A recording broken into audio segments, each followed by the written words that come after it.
आज हमारे पास व्हाट्सएप इस्तेमाल करने वाले देश के 40 करोड़ यूजर्स को सावधान करने वाली खबर है। व्हाट्सएप एक नई पॉलिसी लाने वाला है जिसको लेकर पूरी दुनिया में जबरदस्त विवाद छिड़ा हुआ है। व्हाट्सएप की नई पॉलिसी ये है कि वो अब यूजर का डेटा, नाम और दूसरी जानकारी अपनी पेरेंट कंपनी फेसबुक से साझा करेगा। व्हाट्सएप ने कहा है कि यूजर्स के प्राइवेट मैसेजेस और फोन कॉल पूरी तरह सुरक्षित है। लेकिन क्या व्हाट्सएप पर भरोसा किया जा सकता है कि व्हाट्सएप का मकसद सिर्फ फ्री में यूजर्स को सुविधा देना है या फ्री सुविधा की आपसे बहुत बड़ी कीमत वसूली जा रही है? ये जानने के लिए आज हमने साइबर एक्सपर्ट पवन दुग्गल से बात की।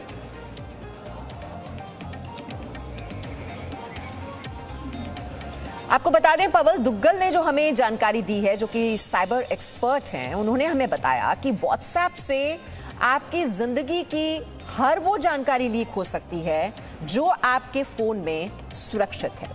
और व्हाट्सएप की नई पॉलिसी से आपकी निजी, सामाजिक, राजनीतिक और आर्थिक यानी जो भी जानकारियां कंपनियों के काम की हैं वो बाजार में बिकेंगी। यानी आप सिर्फ एक प्रोडक्ट है। आपने किसी को फोन से पैसे ट्रांसफर किए तो लेन देन की जानकारी, ये सारी जानकारी व्हाट्सएप को मिल जाएगी। आप किस बैंक के ग्राहक हैं, आपके अकाउंट में कितने पैसे हैं, आपने किसे पैसे भेजे, आपका यूजर नेम, पासवर्ड क्या है, आप हर महीने कितना लेन देन करते हैं, जितने भी आपके फाइनेंशियल ट्रांजैक्शंस हैं, तो कौन से बैंक में आपका अकाउंट है, आपके अकाउंट में कितने पैसे हैं, हर महीने कितना लेन देन आप करते हैं, आप डेबिट कार्ड इस्तेमाल करते हैं, आपका फोन किस मॉडल का है, किस कंपनी का है, ये सारी जानकारी व्हाट्सएप के पास पहुंच जाएगी। तो bank, loan company, credit card company, phone company, ये सारी जानकारी व्हाट्सएप के पास पहुंच जाएगी।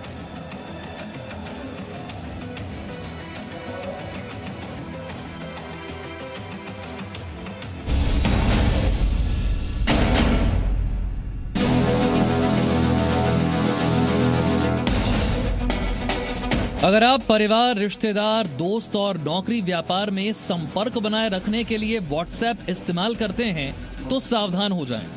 व्हाट्सएप की नई पॉलिसी क्या आपको बाजार का सामान बना रही है? ये जानने के लिए जी न्यूज ने साइबर एक्सपर्ट पवन दुग्गल से बात की और उन्होंने जो बताया वो बेहद चौंकाने वाला था। पवन दुग्गल के मुताबिक अगर आप अपने फोन से किसी को पैसे भेजते हैं तो व्हाट्सएप के पास उससे जुड़ी जानकारी पहुंच जाएगी, जैसे कि आपने किसे पैसे भेजे, कितने पैसे भेजे, पैसे भेजने में बैंक अकाउंट का इस्तेमाल हुआ या फिर डेबिट कार्ड का, आपने पैसे जिस फोन से भेजे वो किस कंपनी का है, उसका मॉडल नंबर क्या है, आपने पैसे भेजने के लिए किस ऐप का इस्तेमाल किया। हम लोगों को जल्दी होती है कोई ऐप डाउनलोड करने की, चाहे पीयर प्रेशर हो या कुछ हो, तो हम बिना सोचे समझे, बिना टर्म्स एंड कंडीशंस को पढ़े हुए हर चीज में आई एक्सेप्ट, आई एग्री वाला बटन दबाते चलते हैं। यहाँ तक कि हम उसके टर्म्स एंड कंडीशंस भी नहीं पढ़ते, उसकी प्राइवेसी पॉलिसी नहीं पढ़ते, और जब हम इंस्टॉल कर लेते हैं तब कई देर बाद हमको पता लगता है कि भाई हमने तो अपनी सारी निजता खो दी। क्यों? क्योंकि टर्म्स एंड कंडीशंस में इन्होंने मुझसे सारी परमिशंस ले ली, मेरे से एक्सेस ले लिया मेरे कॉन्टैक्ट्स का, मेरे से एक्सेस ले लिया मेरी गैलरी का, और विभिन्न प्रकार की मेरी जो प्राइवेट जानकारी है ये ऐप लगातार एकत्रित करता जा रहा है।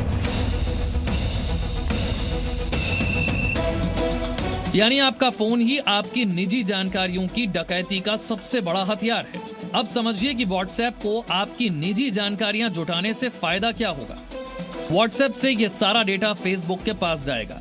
करोड़ों लोगों की जानकारियों को रखने के लिए फेसबुक जैसी कंपनियों ने बड़े बड़े डेटा सेंटर बनाए हैं और ऐसी जानकारियां दुनिया की सैकड़ों कंपनियों को बेची जाएगी। जैसे आपके बैंक अकाउंट में कितने पैसे हैं, आप किस बैंक के ग्राहक हैं, आप महीने में कितना पैसा खर्च करने की क्षमता रखते हैं, आप ज्यादा क्रेडिट कार्ड का इस्तेमाल करते हैं या डेबिट कार्ड का, आप किस चीज की खरीद में ज्यादा पैसा खर्च करते हैं।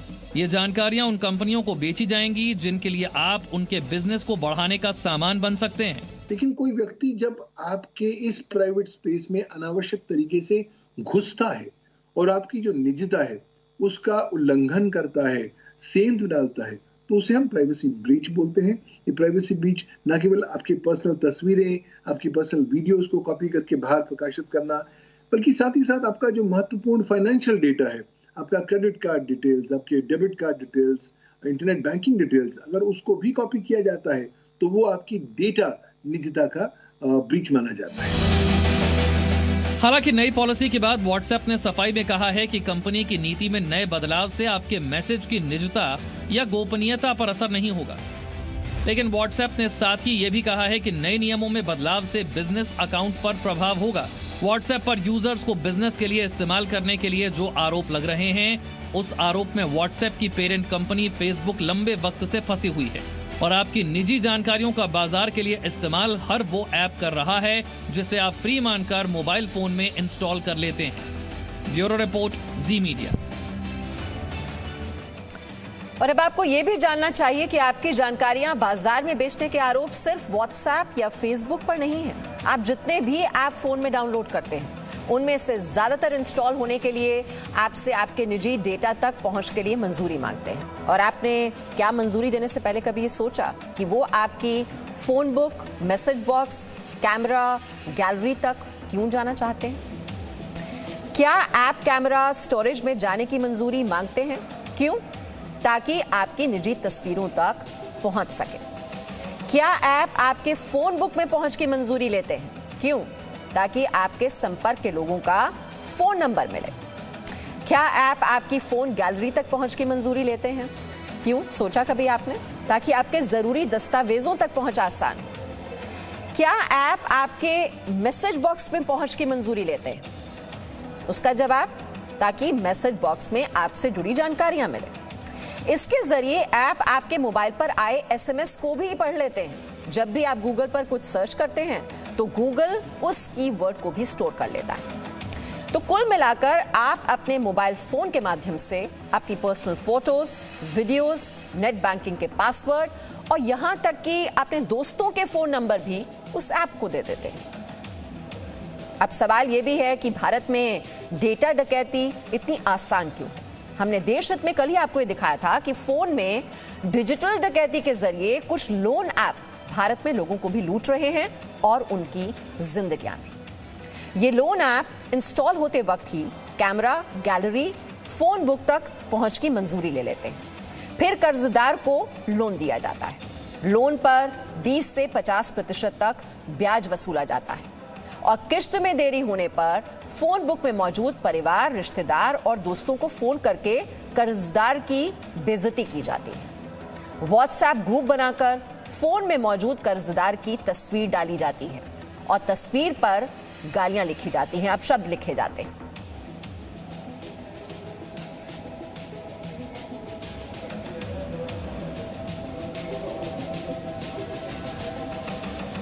अब सवाल यह भी है कि क्या हम खुद अपनी जानकारियों की सुरक्षा से समझौता कर रहे हैं? तो इसका जवाब है हाँ। हम खुद मोबाइल ऐप इंस्टॉल करते वक्त सभी जानकारियां दे देते हैं। दूसरा सवाल है कि क्या मोबाइल ऐप आपके सच्चे दोस्त हैं? तो इसका जवाब है नहीं। ये फ्री सर्विस के बदले आपकी जानकारियां बेचते हैं। तीसरा सवाल है कि आपकी जानकारियों की सुरक्षा के लिए सरकार क्या कर रही है? तो जवाब सुन लीजिए, कुछ नहीं। भारत में डेटा लीक को लेकर कोई कड़ा कानून नहीं। चौथा सवाल, आपके डेटा की सुरक्षा के लिए कौन जिम्मेदार है? जवाब है सरकार, लेकिन सरकार पूरी तरह लापरवाह है। पांचवा सवाल, आप अपने निजी जानकारियों की सुरक्षा के लिए क्या कर सकते हैं? जवाब यह है, आप कोई भी ऐप डाउनलोड करते वक्त खुद से पूछिए कि वो ऐप क्या आपकी जानकारियों से भी ज्यादा महत्वपूर्ण है।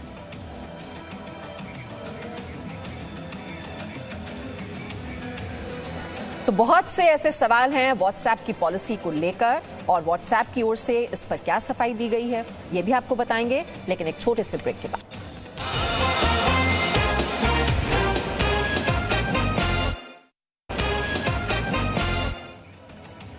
व्हाट्सएप की नई पॉलिसी क्या है, ये तो हम आपको बता ही चुके हैं और जी मीडिया रिपोर्टर विशाल पांडे ने व्हाट्सएप प्रबंधन से उनका पक्ष रखने की अपील की। व्हाट्सएप ने क्या सफाई दी है वो आपको बता दें। उन्होंने कहा है कि व्हाट्सएप की मदद से अपना बिजनेस चलाने वाले छोटे कारोबारियों की मदद के लिए नए सुरक्षा नियम बनाए गए हैं। व्हाट्सएप के मुताबिक यूजर्स की प्राइवेसी की रक्षा उनके डीएनए में है। टेक्नोलॉजी इंडस्ट्री में सिक्योरिटी पॉलिसी में बदलाव होना सामान्य बात है। यूजर्स को नोटिफिकेशन स्वीकार करने के लिए 1 महीने का नोटिस दिया गया है। नई पॉलिसी में यूजर्स को उनके डेटा की सुरक्षा के बारे में पूरी जानकारी दी गई है और फेसबुक को व्हाट्सएप का डेटा सुरक्षित रखने के लिए दिया जा रहा है। यूजर्स जब चाहें बिजनेस बंद कर सकते हैं। तो आपको ये ऐप लेनी है या फिर अपनी निजता को आप ज्यादा प्राथमिकता देते हैं, तय आपको करना है। छोटे Presenting B News app available on Google Play and App Store. Download it now.